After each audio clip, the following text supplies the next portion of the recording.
Jadi kalau kita baca di dalam buku-buku fikih, itu disebutkan beberapa kesepakatan. Harus diingat, kesepakatan ulama. Kesepakatan yang pertama, tidak ada silang pendapat di tengah para ulama, bahwa yang menentukan masuk dan keluarnya Ramadan itu adalah pemerintah. Tidak ada hak ormas apapun di dalamnya. Dan tidak ada hak pribadi dalam hal tersebut.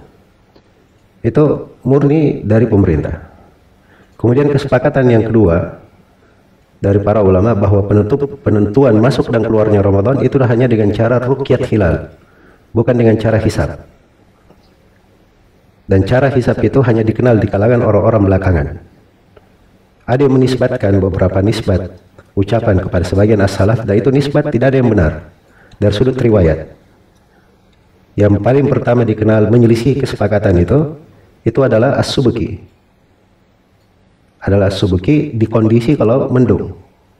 Kemudian menjadi meluas setelah salah seorang ulama Mesir, yaitu Syekh Ahmad Syakir, beliau membolehkan menggunakan hisab secara mutlak.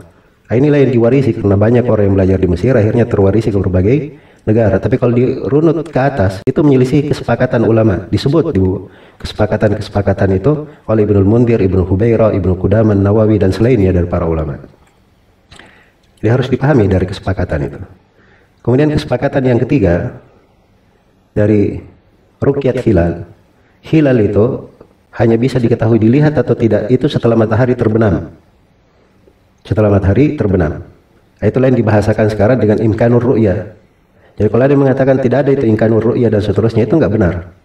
Itu menyelisihi kesepakatan ulama. Ibnu Hazm menyebutkan dari kesepakatan para sahabat, ruqyat itu hanya dianggap setelah matahari terbenam di tanggal 29 atau tanggal 30 dari bulan Ramadan. Jadi kalau terlihat dari sebelum matahari terbenam itu tidak dianggap sebagai hilal.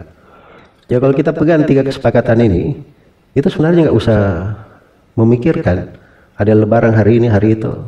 Ikut saja dari tiga hal yang disepakati dari masa ke masa.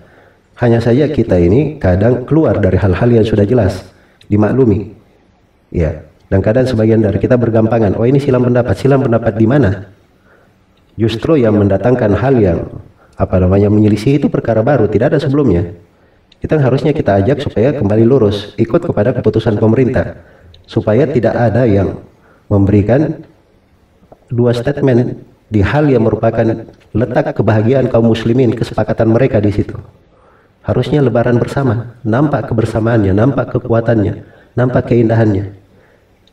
Paling tidaknya kalau seorang itu misalnya dia punya hal pada pendapat pribadi, anggaplah itu pendapat pribadi benar, yang pendapat pribadi benar pun itu seharusnya kita simpan untuk menjaga kebersamaan.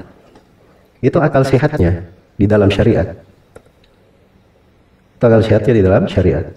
Karena itu pertanyaan ini bagaimana kalau begini dan begini, itu hal-hal yang tidak bermanfaat pertanyaan itu kalau seorang sudah mengenal dari hukum syar'i di dalam pembahasan.